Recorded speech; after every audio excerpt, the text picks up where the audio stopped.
Hello price Lord brothers and sisters, கர்த்தர் ஸ்தோத்திரம். இன்றைய நாளின் இந்த வார்த்தையை உங்களோடு பகிர்ந்து கொள்வதற்காக நான் மகிழ்ச்சி அடைகிறேன். இதன் மூலம் தேவநாமம் மகிமைப்படுவதாக. தேவன் நமக்கு தந்திருக்கும் இன்றைய நாளின் வார்த்தை, இன்றைய நாளின் வார்த்தை, நீதிமான் விரும்புகிற காரியம் அவனுக்கு கொடுக்கப்படும். நீதிமொழிகள் புஸ்தகம் 10வது அதிகாரம் 24வது வசனம். எப்படி? நீதிமான் விரும்புகிற காரியம் அவனுக்கு கொடுக்கப்படும். அன்பு தேவ பிள்ளைகளே, ஆண்டவர் நம்முடைய மன விருப்பங்களை நிறைவேற்றுகிறவர். கர்த்தர் எனக்கு இந்த காரியத்தை செய்ய மாட்டாரா, என்னுடைய விருப்பத்தை நிறைவேற்ற மாட்டாரா என்று நீங்கள் ஆவலோடு பல மாதங்களாக, பல ஆண்டுகளாக காத்து கொண்டிருக்கலாம். ஒருவேளை எதிர்பார்த்த காரியங்கள் நிறைவேறாமல் போயிருக்கலாம். அவைகள் துளிர்ப்பதற்கான எந்த ஒரு அறிகுறியும் காணப்படாதபடியினால் அதை குறித்து நீங்கள் மறந்தும் போயிருக்கலாம் தேவப்பிள்ளே. ஆனால் உங்கள் மன விருப்பத்தை அறிந்த தேவன் சொல்லுகிறார், மகனே மகளே, நீ விரும்பின காரியம், எதிர்பார்த்து கொண்டிருக்கிற காரியம் நிச்சயமாக உனக்கு கொடுக்கப்படும், வாய்க்கும். இவைகள் திராணிக்கு மிஞ்சினது, அறிவுக்கு எட்டாதது. ஆனால் எந்த ஒரு சிபாரிசும் பணமும் இல்லாமல் இந்த காரியம் நடக்க வாய்ப்பே இல்லை என்பதினால் நீ என்ன, உன் கை விட்டு போன இந்த காரியங்களை வருகிற நாட்களிலே உன் மாம்ச கண்கள் ஆச்சரியப்படும்படியாக என் கரத்தினால் அவைகளை வாய்க்க பண்ணும். ஹல்லேலூயா.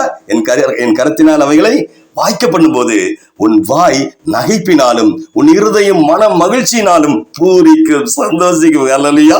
கர்த்தரால் கூடாத காரியம் ஒன்றுமே இல்லை தேவப்பிள்ளே. அவர் இல்லாதவைகளை இருக்கிறவை போல, எப்படி இல்லாதவைகளை இருக்கிறவைகளை போல அழைக்கிற தேவன்.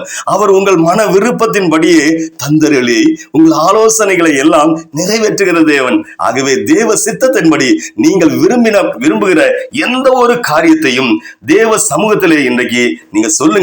கர்த்தரிடத்தில் மனமகிழ்ச்சியா இரு. அவர் உங்க இருதயத்தின் வேண்டுதலை உங்களுக்கு என்ன செய்வாராம்?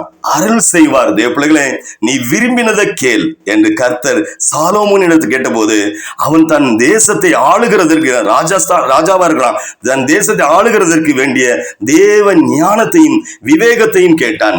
சாலோமோனின் விருப்பம் தேவ சித்தத்திற்கு ஏற்றபடி இருந்தபடியினால் அவன் விரும்பி கேட்டதையும் கொடுத்தார். அது மட்டுமல்ல, கேட்காத ஐஸ்வர்யத்தையும் சம்பத்தையும் கனத்தையும் சேர்த்து கொடுத்தார். ஹல்லேலூயா. தேவப்பிள்ளே, அதுதான் நம்முடைய ஆண்டவரின் இருதயம். ஹல்லேலூயா. நாம் வேண்டிக் கொள்வதற்கும் நினைக்கிறதற்கு மிகவும் அதிகமாய் நம்மை ஆசீர்வதிப்பார். ஹல்லேலூயா. ஆசீர்வதிக்க வல்லமை உடையவர் நம் தேவன். தேவப்பிள்ளே, உம்முடைய மகிமையை எனக்கு காண்பது தரும். எப்படி? எனக்கு காண்பிச்சு கொடுங்க தேசப்பா என்று மோசே தனது விருப்பத்தை கர்த்தரிடத்தில் கேட்டார். ஹல்லேலூயா. யார்கிட்ட கேட்டார்? ஆண்டவர்கிட்ட கேட்டாரு. தேவ மகிமையை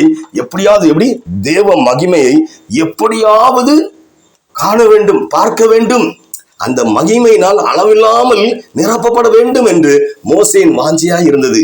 அந்த விருப்பம் தேவனுடைய பார்வையிலே பெரிதியாய் இருந்தபடியினால் அதை அவருக்கு நிறைவேற்றி கொடுத்தார். தாவீது பக்தன், கர்த்தரே என் விருப்பம், பூலோகத்திலே உம்மை தவிர எனக்கு வேற விருப்பமே இல்லை என்று சொல்லுகிறார். இவர் ஒரு தேசத்தை ஆளுகிற ராஜாவா இருந்தாலும் தனக்கு முன்பாக தனக்கு இருக்கிற எத்தனையோ பொறுப்புகள், வாஞ்சைகள் மத்தியிலே கர்த்தரையே தன் கண் முன்பாக நிறுத்தி அவரோடு கூட ஐக்கியமாய் கொண்டிருப்பதையே மிகவும் வாஞ்சித்தார். தேவப்பிள்ளைகளே, இவருடைய ஆசை எல்லாம் உலகத்தின் செல்வங்கள் மேன்மைகள், செல்வங்கள் மேலும் மேன்மைகள் மேலும் மற்றும் அதன் ஆசை இச்சைகள் மேலே வைக்காமல் கர்த்தர் மேல், ஆண்டவர் மேல் வைத்தபடியினால் தாவீதை தன் இருதயத்திற்கு ஏற்றவனாக கர்த்தர் கண்டார். தேவப்பிள்ளே, நீங்கள் விரும்பின எத்தனையோ காரியங்கள் நிறைவேறாமல் தடைபட்டிருக்கலாம். பதவி, சம்பள உயர்வு, மேற்படிப்பு, வெளிநாட்டு உள்நாட்டு வேலை வாய்ப்புகள், திருமண காரியங்கள், மருத்துவ சிகிச்சை, வரவேண்டிய பணங்கள், சரீர ஆரோக்கியம் போன்ற அநேக காரியங்களிலே உங்கள் ஆசீர்வாதங்கள் தடைபட்டு இருக்கலாம். ஹல்லேலூயா. எவ்வளவு காரியங்கள் தடைப்பட்டிருக்கலாம். ஆனா அதை நினைச்சு நீங்க கலங்காதீங்க. தேவப்பிள்ளே, பயப்படாதீங்க. உங்கள் வாழ்க்கையிலே தேவன் என்னென்ன நன்மைகளை, ஆசீர்வாதங்களை எந்த நேரத்திலே கொடுக்க வேண்டும் என்று தீர்மானித்து விட்டாரோ அவைகள் ஒன்றும் உங்கள் வாழ்க்கையிலே தடைபட்டு போகவே போகாது. காரணம், அவைகள் எல்லாம் ஏற்கனவே பரலோகத்திலே உங்களுக்காக ஆயத்தப்பட்டிருக்கிறது. தேவப்பிள்ளைகளே, உங்கள் பேரில் முத்திரிக்கப்பட்டிருக்கிறது. அவைகள் உங்களுக்கென்று சொந்தமாக்கப்பட்டாயிற்று. தேவப்பிள்ளைகளே, ஆனால் பிசாசானவன், சத்துரு என்ன செய்யறானா, இப்படிப்பட்ட இருளான நாட்களை காண்பித்து பல தடைகளை எப்படி பல தடைகளை உங்களுக்கு முன்பாக போட்டு அவைகளை தடுத்து விடலாம், எப்படி அவளை தடுத்துடலாம், இன்னும் ஒண்ணு செய்யாம ஆக்கிறான்னு சொல்லி முயற்சிப்பான். ஆனா எவ்வளவுதான் அவன் பிரயாசப்பட்டாலும் அவனால் அதை தடை செய்யவே முடியவே முடியாது. ஏன்னா பரலோகம் உங்களுக்காக அங்கீகரித்த ஒரு காரியத்தை சத்துரு வஞ்சித்து போட அவனுக்கு எந்த அதிகாரமும் கிடையாது. தேவப்பிள்ளைகளே, எந்த அதிகாரமும் கிடையாது. நீங்கள் விரும்பின காரியங்களை கர்த்தர் நிச்சயமாய் வரும் நாட்களிலே உங்களுக்கு கைகூடி வர பண்ணுவார்.